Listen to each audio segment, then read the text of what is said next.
लगावेला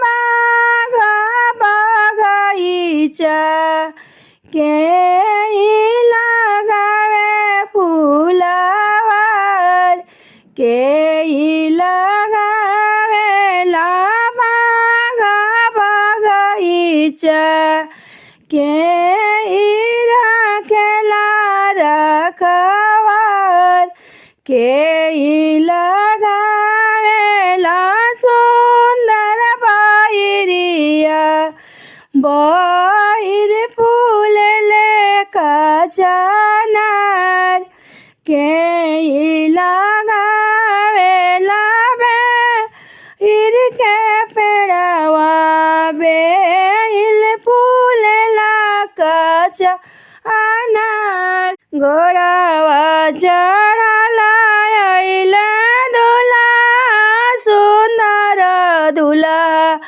दिहले बायरिया झहराय सब फूला देले झहराय बाबा मोर लगावेले बाग बगैचा चाचा राखेले रखवार चाचा राखेले रखवार भैया मोर लगावेले बाहिर के पेड़वा दुल्हा देले झहराय दुल्हा दिहले झहराय घर में से निकाले ले अपन भैया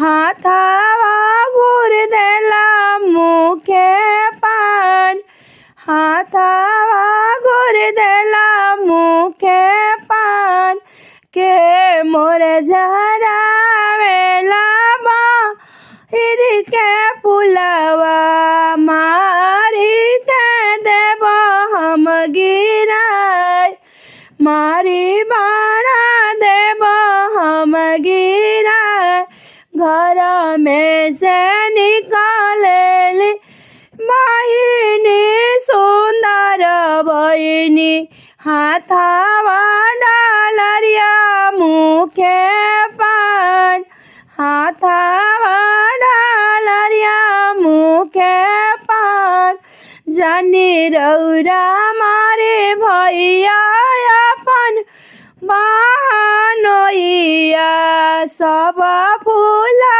लेब हम बाटर जानी रौरा मारे भैया हमारा सोहगवा सब फूलवा देब हम बाटर के लगावेला बाग बगैचा के रखेला रखवार के रखेला रखवार। हेलो सभी भाई बहनों को मेरे तरफ से प्रणाम। बहन मेरा तरफ तबीयत तो बहुत ख़राब था, गला वाला बैठ गया है, लेकिन मन नहीं मानता। गाना गाने मेरे को बहुत पसंद है, इसलिए मैं गाना फिर से डाल रही हूँ। गला तो नहीं चल रहा, गला बैठा हुआ। अगर गला में कुछ भी गाना में कमी होता है उसके लिए सॉरी, और कुछ भी कमी उसको आप लोग मुझे को कमेंट करके बताएं और आगे बढ़ाएं, सपोर्ट करें।